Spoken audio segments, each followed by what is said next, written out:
Happy Wednesday, everyone. We are here with Jeff Smith today. We're gonna actually go start a business with Jeff today. Sweet. Yep. So Jeff has been a longtime friend of mine, and we've been working on stuff together. And he's like, you know what? I want to get back into the Roar flipping market. So here we are. So we're gonna work on it today. I'm gonna reintroduce him to the market.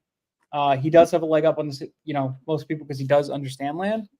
But what we're going to do today is kind of show him the modernized versions of things, how to select markets with land insights and make your life easier, basically. So here we are. Jeff, how's it going, man? Going good, man. I've been excited about this for a long time. Like we're going to do this thing where we're going to actually start up this business. And like you said, I've done this before, and then the interest rates went bonkers and I had to step away for a little bit and sucked. So, I just want to say, for anybody who's watching this, sometimes you feel like I've tried this thing, it didn't work, or it's too late for me, or if only I'd gotten into the market later. It's like, what's the saying? The best time to plant a tree is yesterday. The second best time is today. So if it's an opportunity you see, like, just let's waste no time. Let's do this together. Let's make it happen. Yeah, I'm excited. So we're going to get kind of right into it. I want to first, let's kind of go into it. Me and Jeff talked a little bit about starting the business already, kind of set expectations of things that we have to do, get your mailer set up and all that stuff. We're not going to do that here. And the reason why is because if we set up Jeff's mailer here, everybody's going to use Jeff's mailer. And we don't want that.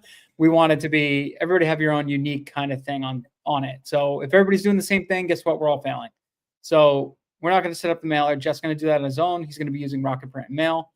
What we are going to do today is select the market and price it. I'm going to show him how we select the market through Land Insights. We'll pull the data, and then we're going to go ahead. Once you do that, I am lagging today, and it's annoying me. I don't know why. Am I lagging on your end, Jeff? I mean, every now and then I feel like you've adjusted your hat like 15 times, so I'm not sure if that's the lag, or it's like you never will let go of it. So I think we're okay. The audio is coming through fine. It's all audio anyway. It'll be good. Yeah, as long as the audio is good. So we'll see. Sweet. So yeah, we're gonna go ahead. We're gonna select the market, and then we're gonna go ahead. We're gonna do a smaller market, probably like a zip code. And then we'll pull the data. We'll price it out, and then we'll go from there. So, Jeff, let's talk markets. Do you have any states you're interested in specifically? Yeah. So this was actually really hilarious, everybody. Like, before we logged on to this, Dennis and I were like, well, what market are we going to select? And I threw out like 4 or 5 states, and Dennis like, no, that one sucks. That one sucks. That one's stupid. That one might be okay on a Tuesday. I was like, dude, like, this is terrible. So this is actually going to be really fun on this episode, because I am going to throw out those same states again, because we want to show you, like, here's how you think through whether a market's good. You're still going to have to dive into it and figure it out, but let's show you, like, you can't just choose any old state and say, off we go. So we're going to be very deliberate about that. So yeah, Dennis, I went to Clemson. I'm a Clemson Tiger. I love South Carolina. I miss it. Can I go party in South Carolina?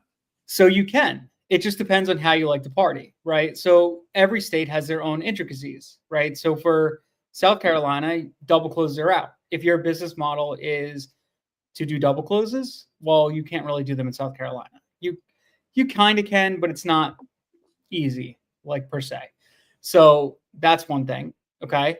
So you have to buy them cash. So if you're okay with buying them cash, South Carolina is great. We just got a deal under contract today for South Carolina.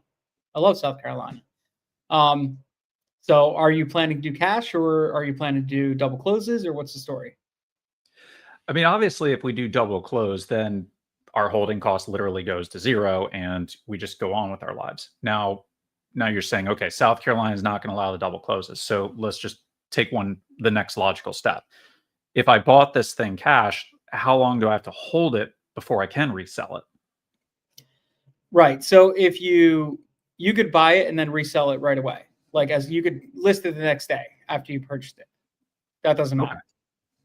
It's just the fact that you'd have to go through a closing, purchase the property, list it. That's the big thing here.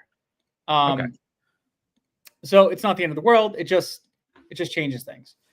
And Okay. we're still doing it because there are deals that are good. There's great deals there. We're getting one now. It's a buy for 125, and if we just sell it straight as is, it's worth like 200K all day. But what we might do is do some improvements, turn it into a more of like a horse farm, like a equestrian property. And if we do that, that equestrian property now raises the value to 12K an acre, which is like 300 something K. So small improvements, big value add. So that's kind of what we're looking at. So yeah, it depends on each deal. Okay. So what's interesting about this, everyone, is what Dennis just described. So we can't double close, which means I can't buy it, at 12:01 and sell it at 12:02. But what Dennis also pointed out is like that's not the end of the way. It doesn't mean I can't have a buyer lined up. I could still have the buyer lined up and probably sell it to him like 24 hours later. But regardless, though, I'll still reach out to the title companies and still make sure exactly what the provision is that is investor friendly, so we can get it done. Yes, exactly. So each one's going to be different. I've done some double closes. Some people, like if you're self-listing a deal, you're okay. So you could line your buyer up. It's just you're going to separate your closing dates by like sometimes they want to see it recorded. So by like 7 days sometimes.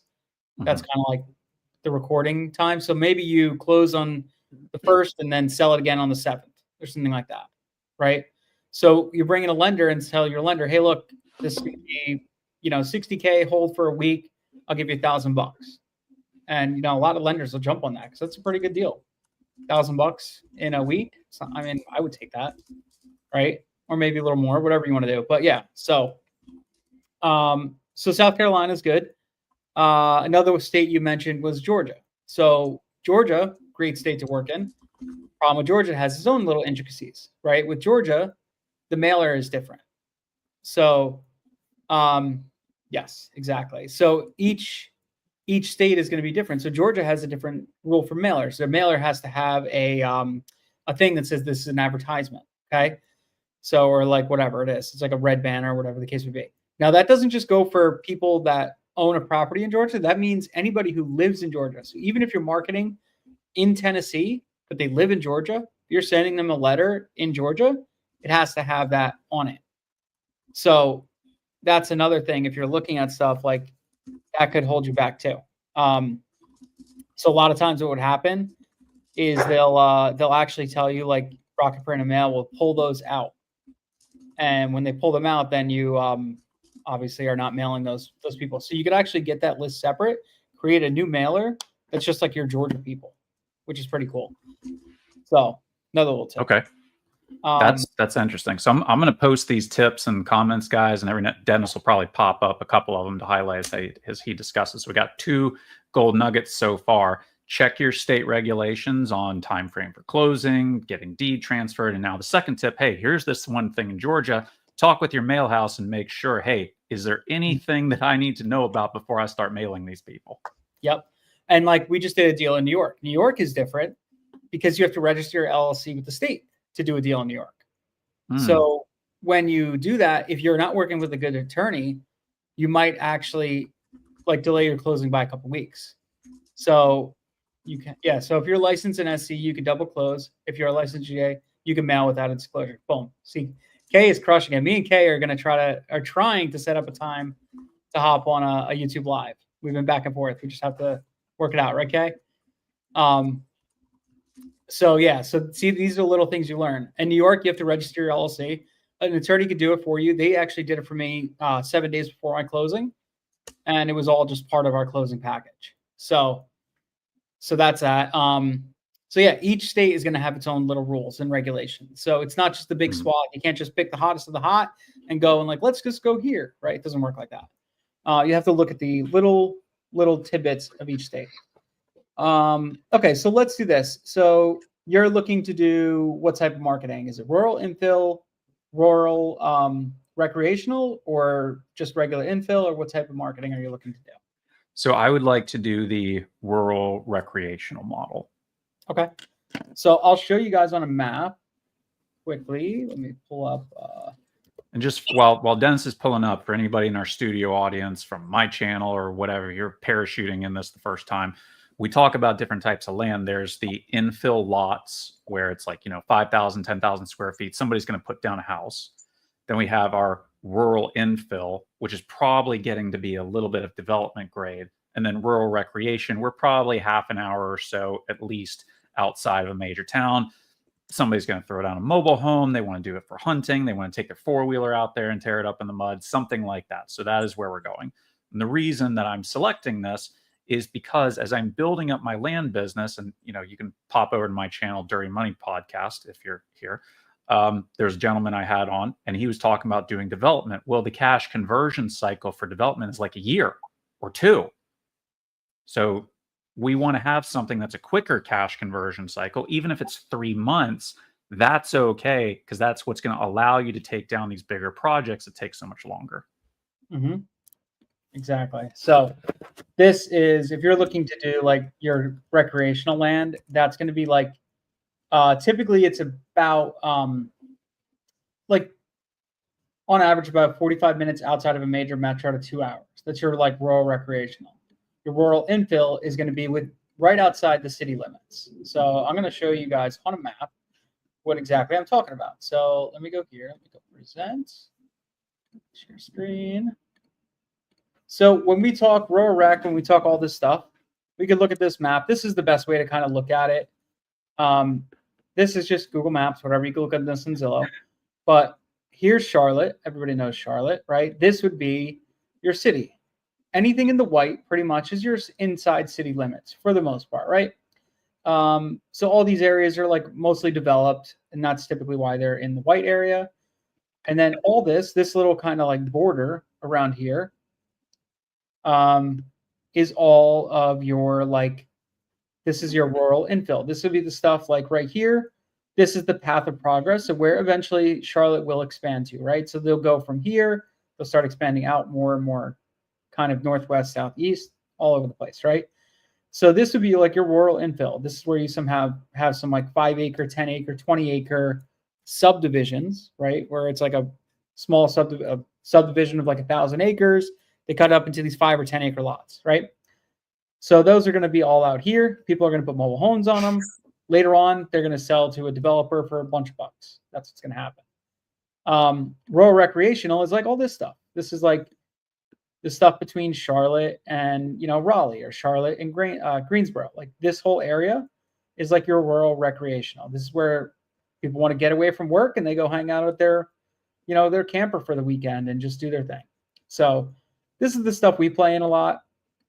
And then if you see like these darker areas of the maps, that's all like mountainous areas, right? So these are areas that specifically are probably more mountainous, a little harder to price because it's more mountainous. So when you see them on like Zillow and stuff like that, and you're pulling comps, like it's going to be a lot harder to price those because of the topography and all that stuff. So, all right, let's do this. So you're thinking South Carolina then, right? Yeah. And stay in the northwest corner. Give me an excuse to go back to my alma mater. Okay. And do you have like an acre range you're kind of looking at? So I would guess anything from, call it 5 to 20 acres.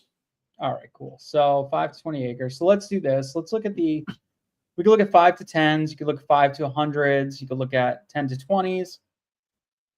Let's look at 10 to 20s. We're going to look for, this is Land Insights. Land Insights, we're basically going to show you, I'm going to show you how to use Land Insights.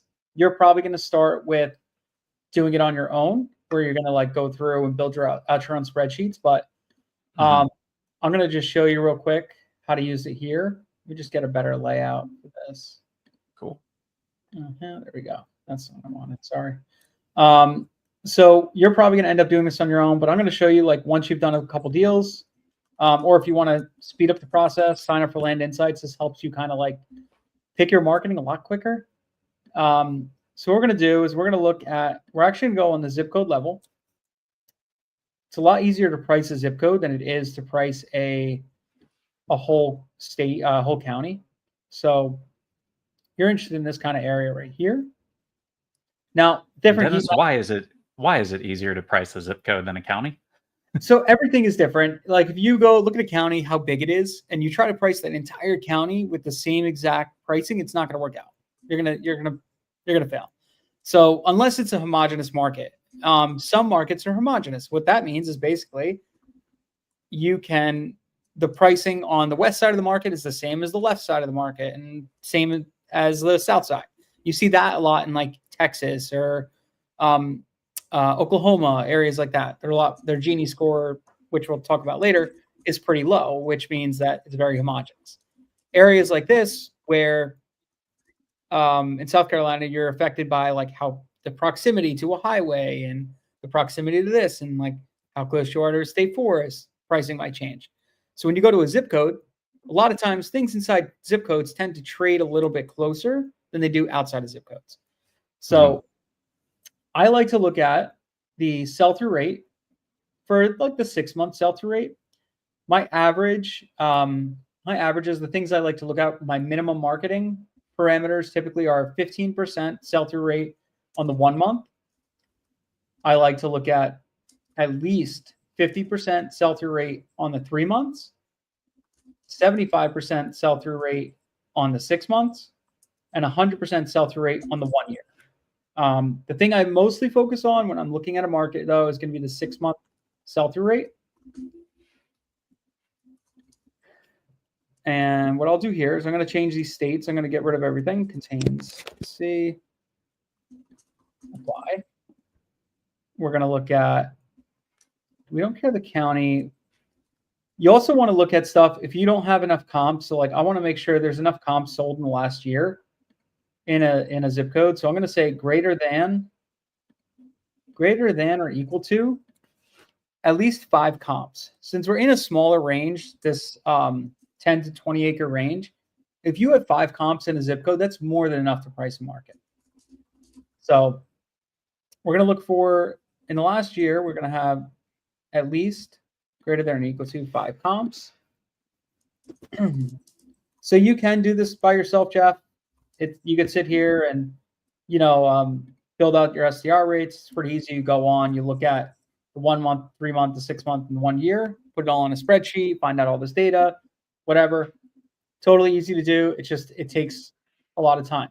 What this does is just save you all that time. So where is this pulling data from? They aggregate all their data from all the MLS sources. Awesome. So, that's really slick. Yeah, and they update it constantly. So yeah, this is Land Insights. Yeah, Land Insights. Yep. Okay, cool. So this is also another school of thought, right? You also want to see if there's active, how many deals are actually active, right? I like to actually find markets where there's been recently sold comps, but very little activity, like very little listed, because that means there is demand for a type of parcel, but there's no supply, right? So that's one way to look at that. Other people are like, well, I don't want to work in a market unless there is activity, right? So it's kind of 2 schools of thought here. And it's totally up to the person, like whoever wants to do it. You just don't want to work in a market where there's 40 listings in an acreage range, because guess what? You're going to put your listing up and the next day it's going to be at the bottom. So like Florida and stuff like that, it's really tough to work in for certain types of deals. So with that being said, do you want to work in something that has kind of what I was talking about, where it could have a potential hidden market? Or do you want to just look for I want to see at least a little bit of activity on the market? Yeah, my personal feeling is that I would rather start operating a market that has activity, and then with the house money, so to speak, I'll go test and see if there is a hidden market somewhere else. But I don't want to start with a potentially hidden market, because the hidden aspect could be it's terrible market and I've wasted time. Exactly. So great. So the other reason why that is important too, if you're looking for stuff that's active and sold, it'll give you a solid sell-through rate. The way I do stuff, sometimes you won't see that there's any sell-through rates because of that. So let me just do this. So I like to sort by the 6 or the 3 month. So here's the 6 month right here. And what we'll do is we're going to sort this. We'll go from the highest to the lowest. So we can look here. These are the highest ones on the map. So the sell-through rate is basically how many properties are coming in, how many have sold versus how many are listed right now, and it's basically a ratio between the two. So what that basically means is that in 6 months, if it's 133%, all the properties that are listed plus 30% more are going to sell within 6 months or have sold in 6 months. So that just gives you like some kind of range, like, okay, there's tons of activity, there's action happening, things are turning over. So that's an important one. I also look at there's average days on market, which is important too. But I'm going to show you a little thing that I do for pending, not necessarily how many days it took to go pending as well. So I'm going to show you that too. So we have a couple counties. We have Pickens. We have this zip code right here. So you could click on the zip code, and what it does, it just brings you right to it. We could look at this. Pickens County, you have a 6-month sell-through rate, 133. Average days on market is 221. Don't trust that, though, because I'll show you why. There's 3 active, 4 sold in the last 6 months, and 0 pending. Sold 1 year is 18. Average days on market. Gini score is low, which a low Gini score means it's homogeneous. So the lower the Gini is, the more homogeneous it is, which means it's going to be easier to price. So that's an important metric that we get to see with Land Insights. And if you look at the 1 year SDR, it's 600%, which is awesome. So 29671. So let's go to Redfin right now, and let's look at this market. So this was 29671. 29671. Now I hop over here and I'm looking at a few things. I'm gonna go here. I'm gonna go solds. I'm gonna go land. And we were at 10 to 20 acres. And I want to see sold in the last year. I'm kind of looking at the same data we just looked at, but I want to actually look at each comp. So this is the market we're talking about, right? You see activity up here too in like this North Carolina border. So that's another thing you could look at later. Up here, you see some activity, and all around this zip, you see some activity too. So that's interesting. So there's definitely some stuff going on. So what I do here is I'm going to look at these deals. Okay, this has like a little mobile home on it, but let's take a look at it anyways. This went listed, price change, finally got the price right, and then it went pending within 30 days of the price getting right, and it sold for 195. Okay, so I'm looking at how fast stuff is actually going pending. To me, that is a good indicator that there is high demand in the area. So let's see what else we got. We got March 29th listed, went contingent within, 9 days? So Jeff, if you put a property up for 169 and it went contingent in 10 days, not even, would you think that's a good market? I'd be over the moon. Right? That's what you want. So that's a good indicator. That's one. Looks like there's some improvements on here. Okay, March 11th. This went less than 20 days, less than 10 days, pending again. Okay, so that's 2. All right. I mean, I'm basically happy if something goes pending within 30. Yeah. Like that, yeah. You're great. That's usually what I look at is my average. If it's at least 30 days pending, like takes at least 30 days to go pending is good. Anything less than that is a huge win. And I usually base it on when they got the price right, because they might have listed it for 200K, but it was only worth 150. And once they did that price change and then it went pending right away, that means they finally got the pricing right. And that's when it goes pending. So that's interesting. Is it because like when you do houses, like people put prices out there all the time, people come in, make offers. But kind of the way you said that, it's like, well, once they got the pricing right, then people showed up. Do people just not put offers out on land if they feel it's priced too high? Some, there are some offers that come in, but a lot of people are like, "Nah, I'll hold out," kind of thing. Try to see what they can get for it. A lot of times, that's what we say. So, it's a little bit different in housing for sure. And also, too, people look at like, all right, the market in this area is like 4K per acre. So I'm not paying anything more than 4K per an acre. So they might set up search parameters with the realtor and say, I'm not paying more than 4K per acre. You're listed at 5K per acre, so you're not even showing up on their radar. But the second you drop to like 4,200 per acre, it shows up on their radar. Then they're like, hey, let's take a look at it. So here's another one. This went listed, went contingent, then it got relisted, and then went contingent 3 days later. So all within what? Less than 10 days, it went contingent and sold. This is also why I don't look at the days on market, because half the times you can't control when a property closes because there's loans and there's this and all that other stuff, right? Yeah. I don't pay attention to days on market because it's not as important to me as contingency. So that's 3 fast ones, less than 10 days. Mm-hmm. So already I think this is a winner in my eyes.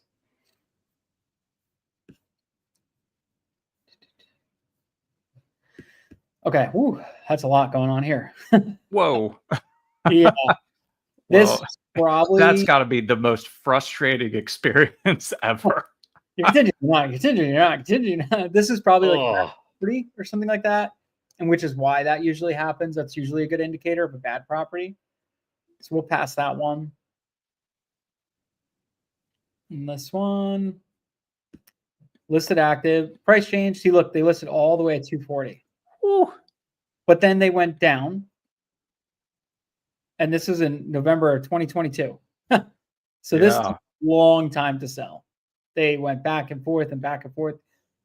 This might be a bad property. It could be a reason why it took a long time to sell. Who knows? But they definitely were asking too much to begin with. Yeah. All right. Yeah. So overall, I think, Jeff, this is a good market. I see a lot of stuff going pretty fast. So you got October 5th. It went listed. It went pending. Wow, it went pending. Took a long time to go pending, 2 months, which is the holiday season. That's kind of normal. And then it finally sold. But it looks like they did price it 30. They went pending $30,000 less than they listed it for. So interesting. Let's check this last one. So do you have any acreage sizes you want to go to? I think we talked about this, right? You said like 5 to 40, or what are you looking at? Yeah, I mean, my assumption is 5 to 20, because at that stage, you're probably not going to chop it up.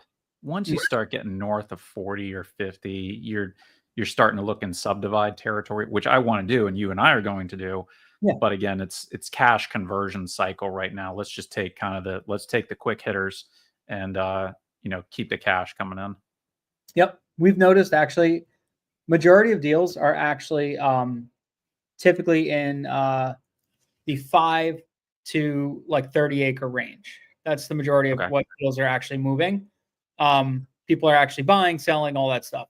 The bigger stuff comes and goes. Yeah, obviously you're going to make bigger spreads. It's a different deal. A lot of times you notice that over 250,000, your sellers are typically a more educated seller. Typically, if they have larger chunks of land too, they're more educated a little bit. Just because I'm not sure, maybe because they're in it more. So, hour from here, yeah, 0.5 to 3 acres, just putting them. Yeah, there you go. Carolina girl, send me a DM on Instagram. Let me know exactly what you're looking for, if you need utilities, stuff like that, and kind of if there are any zip codes in particular you're interested, or pop it in the YouTube comments here so people can reach out to you if they have properties. Hell yeah. Yeah, and that's kind of what I was worried about. Like when you go higher than 20 acres or 30 acres or whatever, it's that there's only so many buyers who can handle a property that big, because like you said, the price is getting to $250,000, and now you're just in a different animal. Exactly. Yeah, you get to a point where it's like it's too big and people just can't handle it.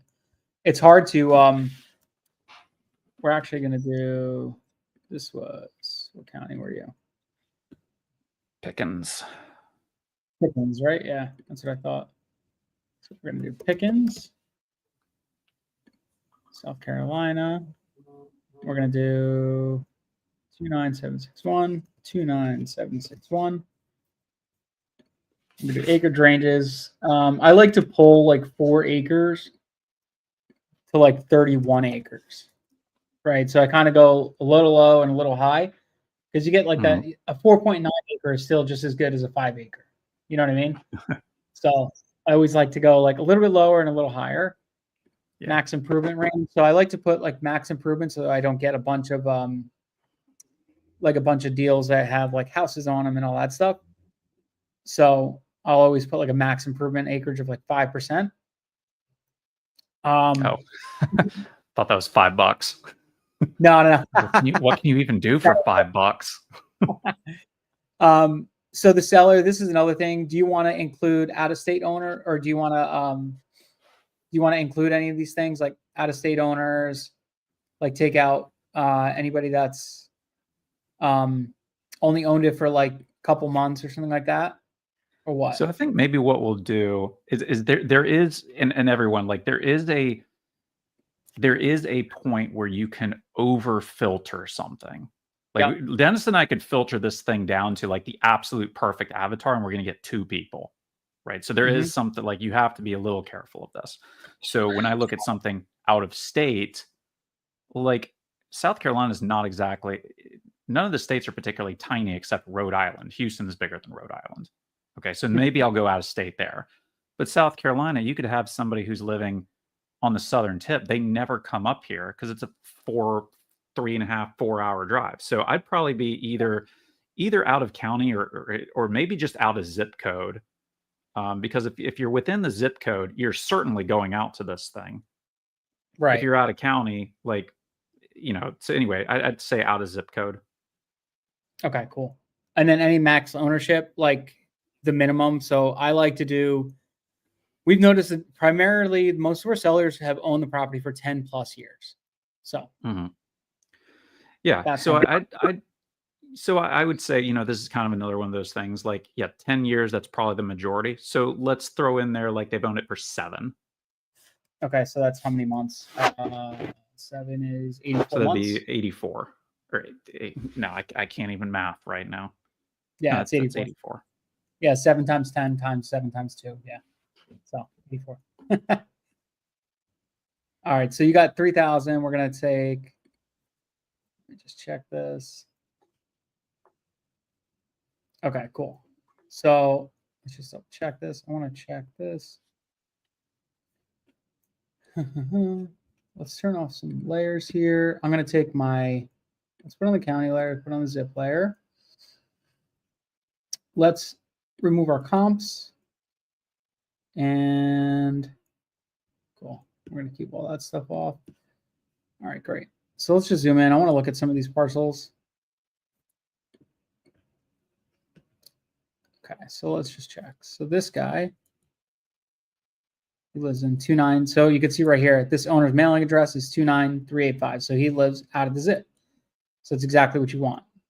So he doesn't live nearby the property, but he does live close enough that he might see it, but not necessarily, right? He could live anywhere. So we find that most people that own a property that's in their backyard, they're typically going to keep it.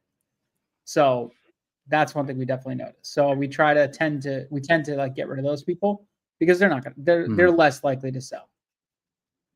So in that case, let's go back. do you think outside of zip code is not quite far enough? No, we buy, like, if they're out of zip code, that's okay. Out of county, we've noticed are the majority of sellers. About 40% of sellers are out of county, and about the other 40% of sellers are out of state. So 80% are out of county or out of state. Then you have 20% that are in county, which could be in zip or anything like that, or in the same whatever. So, yeah. Okay. So we have scrubbing. So we're going to remove landlocked properties, and we're going to remove owners. What's that? I said that is an awesome feature for you guys who didn't just see that. Like, oh yeah, remove land. That is amazing. Yep. Yeah, it completely removes all the landlocked stuff. We could take out max flood range. So like right here, we could say no more than 35% flood, and no more than 35% wetlands or 35% flood. Soon enough, they'll have the road frontage feature too. Sweet. So here we go. HOAs that are difficult. Maria says she's had difficulties with HOAs in the area. Yep. There are some areas that you got to look at some of these HOAs and, sorry, I forgot I did that. So Maria, like what kind of issues have you had with the HOAs? I'm curious. So we had there are some HOAs that are tough. We've had a couple, like some of the HOAs we've had actually in South Carolina have weird rules, like Lake Oconee. If you look at that area, there's certain HOAs that have a $40,000 transfer fee. Ooh. Insane. So when you buy or sell a property, there's a $40,000 transfer fee. I mean, like, how does that even work? My computer is lagging like crazy today. There are definitely some of those. There are definitely some of those lots that are around, Lake Kiowee and all the other lakes around there. Like there's Lake Kiowee, which is a beautiful area, and you got some very large houses in the area. So maybe that's what's driving it. But 40 grand, damn, that's just tyranny. It's ridiculous, absolutely ridiculous. So, all right, so let's export this. So it's going to cost each credit's worth 1 penny. So let's do that. Probably got to add credits to this. So that is 1,300. Let's add. Okay, so this is the way that you would filter it on if I was doing land insights. This is the way I would do it. Filter out county area you want, put in all these filters, and then you get the credits in each credit. Like, and this is just a piece of data. It's not skip traced or anything, but location. You could get yeah. This is like ready to mail, essentially. You take this, export it, then you go stack your pricing on top, ready to mail. Okay. So here we go. We'll download the parcels. Wow, that was quick. Yep, exactly. It's amazing. So I want to download linked file. All right, then we're going to go to our drive. So that is that. We're going to go into team. I'm going to go into, this is just my thing. So we're going to go into one team, county pricing, direct mail, price. Oh, Michelle just reorganized everything. I got confused for a second. And this, I like y'all's system because what you guys are seeing is, Dennis and his team, like they have this whole sequence of steps. So these folders are like, here's the data. Now we're going to price it. Now it's ready for mailing. It just goes in sequence and then they let it rip. So guys, if you're building a business, this is part of business processes to where everybody knows here's the step by here's what we do. So you're not flying by the seat of your pants all the time. Yeah, so we have direct mail, email, subdivide. So each one of these have a different process. So for direct mail, it's one way. Email marketing is a different way. So direct mail, these are the steps for direct mail: scrub, price, review, ready to mail, schedule for mail. Nice. So each one of those is a different thing. So, okay, so let's do this. Let's go file, import. We're going to upload, browse, go downloads today. There you go, upload. This is going to be my data set. So I'm going to replace the current sheet, import my data. Okay, so these are the parcels that we're going to actually price. Here we go. Tells you everything about them. APNs, all that jazz. So we're going to go here. I'm going to go format. All right, let's see if I could do this because I have to go pick up my kids in 15 minutes. Jeff, do you think I could price this market 15 minutes? Dude, they can walk. They're like what, 4 and 5. They're old enough to walk. It's 6 fine. and 7, right? I know the school won't let them. That's the crazy part. Okay. Whatever, man. All right, so we have acreage right here. We'll sort this by the acreage, and what we're going to do is we're going to add some insert column to the left. I'm going to just do this the easy, quick, and dirty way. So we have our acreage. right to the right here.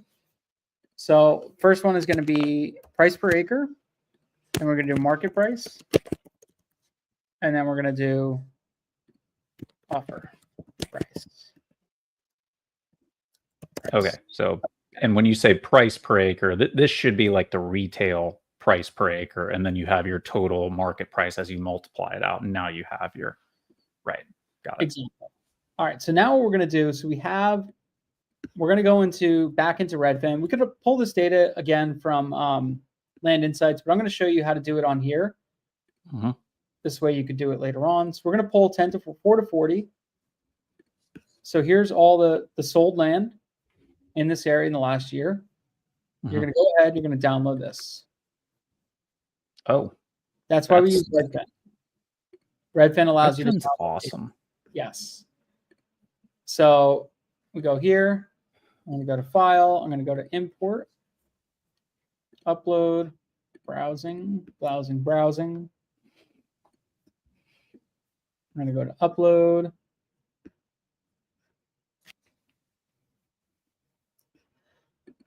You know what it is? My computer knows it's the end of the year and it wants me to buy a new one. So it's telling me, hey, spend some tax money, buy a new one. It's the end of the year. You always know the last 30 days of the year, you get virtually nothing done. Like when we were on, construction sites, like you just know you're going to get about half productivity. You just know it, and you just kind of deal with it. Yeah. And computers like, I want a vacation too. I need a vacation, man. View, please, 1 row. Okay. All right. So now this is the data. So what I'm going to do here is I just click this. I'm going to create a filter. Okay. So create a filter just allows me to sort this. So what this does is it gives you the lot sizes right here, but it doesn't give you the acreages. So I got to solve for acreages. So I'm going to go to acres, and I'm going to go to PPA. Okay, so I have my acres and I have my price. So these two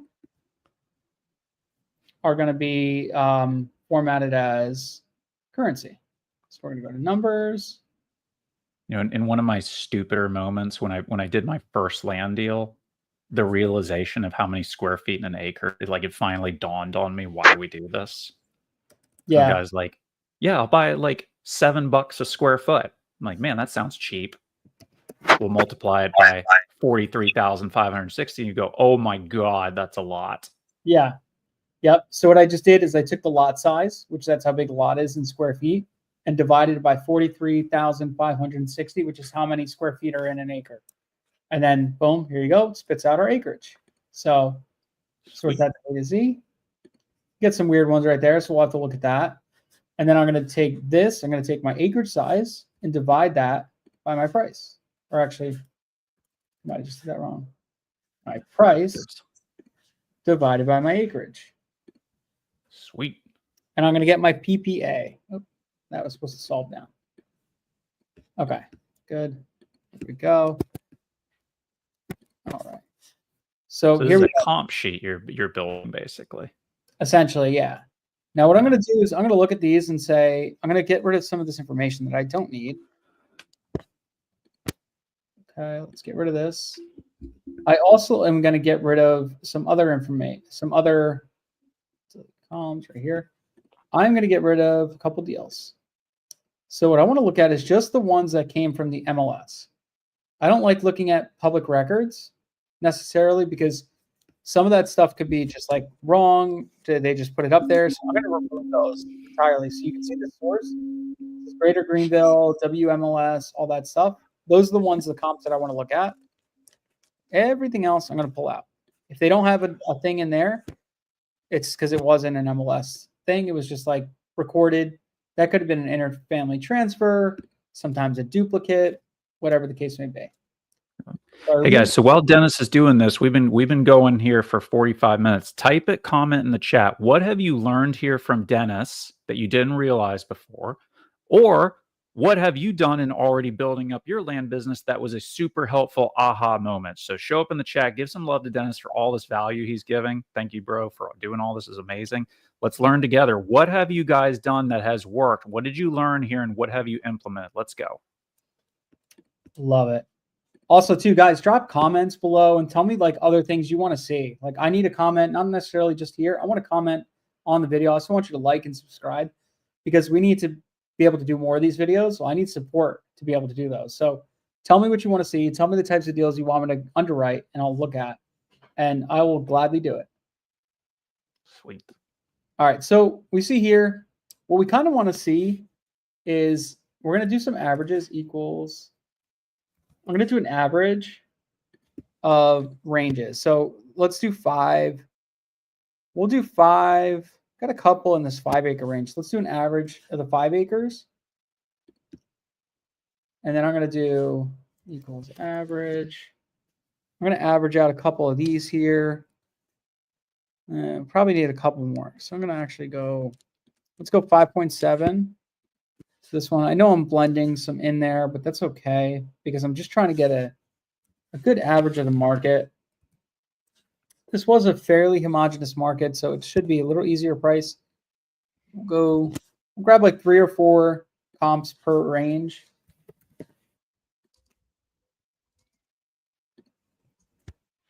We'll go up to there. So guys, what Dennis is doing right now, you guys may remember fondly or maybe remember with horror, is that Dennis is basically developing what's termed a regression curve. As the size of the land goes up, the price per acre goes down. You're buying in bulk, basically. So he's trying to figure out what does this curve exactly do as it goes down. Yes, exactly. So look at this right here. We kind of see it. We got 20,000 up here, 21,000 here, but we're going to look at some of these deals because there might be something that's throwing it off.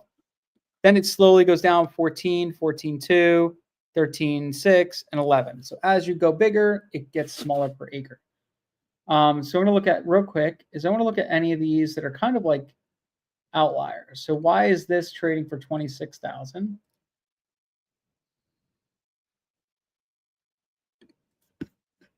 Awesome. Yeah, do it on Redfin. It's way better. So why did this sell for this? So let's take a look. Privately tucked away, Griffin's Hills, access, Pickens Golf. It's right by the golf facility. All that stuff. Privacy is matched. Okay. So interesting property. There, it looks like there's 2 easements on it. So this might have been somebody who's like, I just don't want anybody driving on my land, so they'll buy it. So we could decide to keep it or leave it. This one's right here is super low. Let's see why. Okay, obviously mobile home looks like decrepit. Somebody was probably just like offloading this thing because they didn't want to deal with it. Yeah. So I'm going to take that off because that skews our data a little bit. So let's remove that line. See, it went up to 22. Let's see this one right here. Why is this one lower?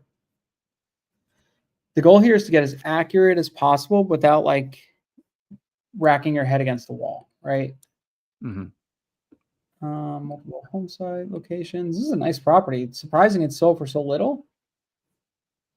It looks like it was recently timbered. It was farmed, yeah. Years. Yeah, it was farmed in the last 20 years, you could tell. And then replanted. It's a nice property. It looks like maybe it's just an awkward shape, you know? That could be it. Yes. But a little weird that it sold for so low. I'm going to keep it in because it's throwing the numbers off, but it's maybe bringing it back down to where we need to be. So then we're at 21, the 6 to 7s. That's okay.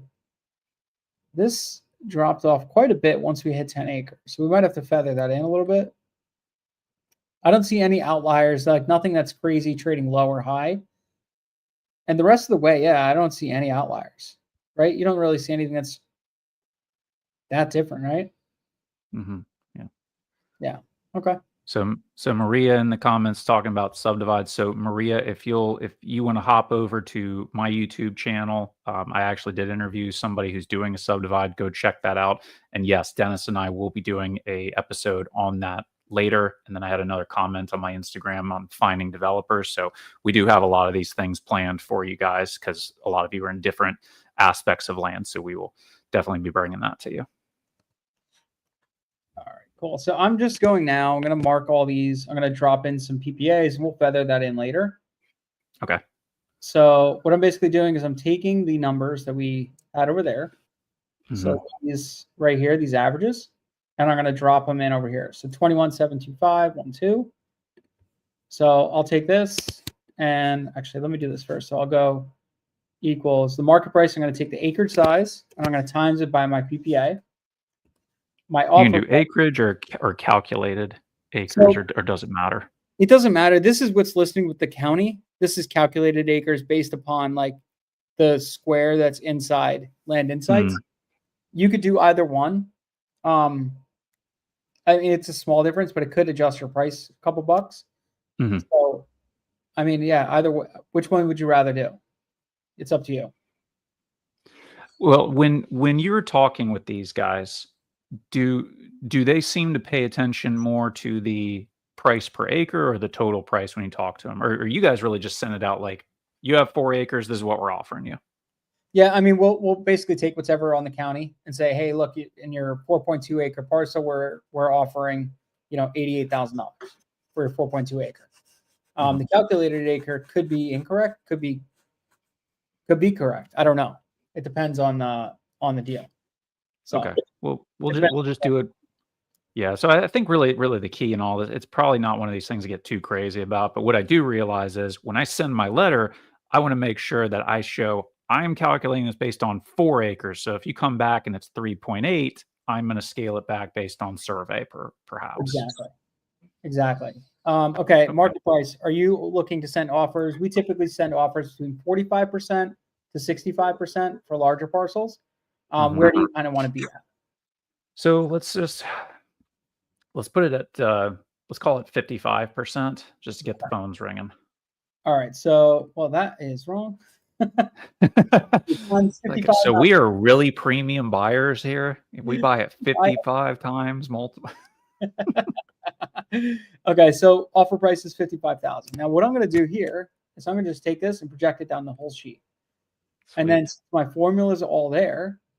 What I can do now is come in here and I'll adjust my pricing. So this was the next range was at about 6 acres. It went down to 21,725. Now, there's other ways to do this. There's formulas you could put in to feather it down. It's up to everybody's prerogative what they want to do. I like to just kind of do this a little bit. Come in here, look at it, adjust it as I see fit. And then that's a lot lower than it should be. 21,075. And then I'll drag this down for a spat. And I'm going to feather this slowly as I go. I'll probably drop this down again, change this to like 0.5. Drop this down a little further. The goal is to kind of end up where we kind of began. So let's actually move this. That one's probably. The goal is to kind of end up where we end on here. So like our end is like 11,000 on 35 acres. We're going to kind of end up in that area.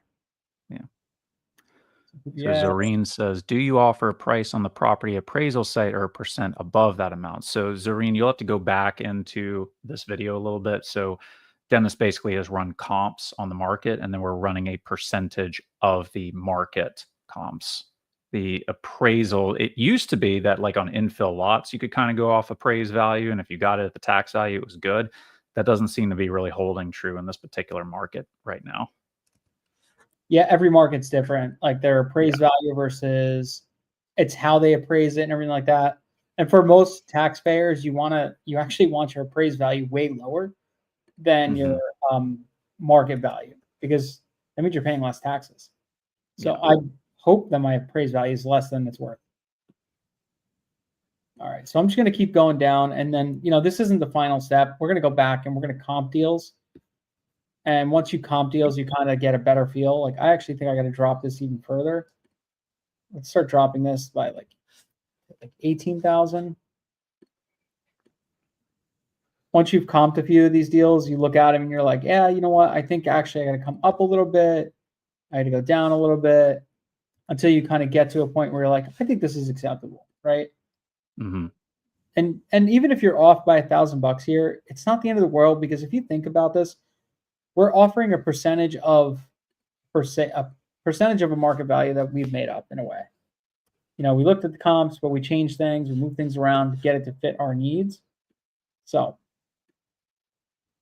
we are, and we like to keep random numbers, you know, like 2 or whatever the case may be, just to make it look like it's a more, you know, like authentic. You've taken it out to the 12th decimal, so yeah, we're we're getting real calculated now. Yeah. This lagging is killing me, because every time I type a number, it takes like a couple seconds, and I don't know if I've typed enough or I've dragged it down. It's like killing me. All right, so let's drop this now to 14.7. And then basically, Dennis, like once this sheet is done, you're ready to start cranking out letters to these owners, right? Yep, you're ready to mail. You can mail this Awesome. right out, and then when they call in, we use AnswerForce. If you guys want to use our answering service, I use AnswerForce. Call Pamela. Call AnswerForce, ask for Pamela, and just tell her I sent you, and you'll get $250 off. So I think I'm going to type this in the chat.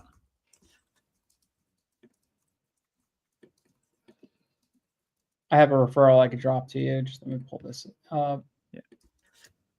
So guys, the reason that Dennis is talking about AnswerForce, probably a lot of you watching this are still doing your W-2s, you're thinking about doing this, and one of the keys, like, you need that phone to be answered live, or you're really going to diminish your chances of getting that deal.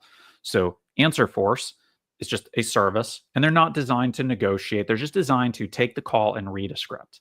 That's it. And that's honestly all you need them for, because you're going to be the person who closes them, or I'm going to be the person who closes, whatever. So get AnswerForce. I actually tried calling them at one point, because Dennis was like, hey, they're really cool. I'm like, yeah, I bet. So I called them up, and, you know, they took me through their little process and script. It got submitted into the CRM. It was cool. So look up AnswerForce, say, I want to speak to Pamela, and tell them Dennis Yasko sent you, because they'll send Dennis a Christmas card. I will actually, here, I'll grab my AnswerForce real quick, and then I got to hop off, but I'm going to send you this sheet. So that is priced at that point. We're going to go back. You would go pull a couple APNs and just check them out to make sure it looks like it's the right price. And guys, we're going to do more of these videos with Jeff, and we're going to follow along on his business as it goes. So this isn't the last time. He's going to go through, select some markets himself. And then once he kind of looks at them, we're going to look at them and go ahead and price them out. So let me just copy this link. See, this one, Maria's like, you know, be careful with your decimals. I sent it out like 250 grand an acre. I'm pretty sure Sumner did that at one point. He's like, man, I got more leads. I know what to do. It's like, yeah, I imagine you do. Yeah. So you can see here, this is your price list. We're done. We have offer prices right here. So I would pull a comp right here, pop it up on Land ID as if I'm going to go ahead and like go through with this property like it was a lead that came in. And I'm going to comp it, and I'm going to see if it's a deal. So Jeff, I'm going to go ahead and send you this list. Oh, wow. Thank you. This is for you. We're going to squad up and do some of these deals together. This will be fun. Do it, man. So what we should do, we'll obviously keep progressing, but I'm going to try and actually, in the future, as I get leads, I'm going to try and set up the appointments during this block so that we can show people and they can hear how this goes down, and then hopefully they potentially won't steal the deal from me. Let's do it. Awesome. Jeff, this is awesome. I hate to cut it short, but I got to go on kids. My wife is out baking. She's got her, she does the cookie thank you boxes for clients, a lot of land guys. So it's basically like a thank you box, like business thank you box. Yeah. I'll show you actually. Okay. So this is a box I'm actually sending to a seller. Ooh. And all right here, it's all my branding on the inside, Cash for Land USA. And then we get handwritten notes, and then 6 massive cookies. Each one of these are about a half a pound. This one's actually called the Dirt. Looks like a dirt cookie.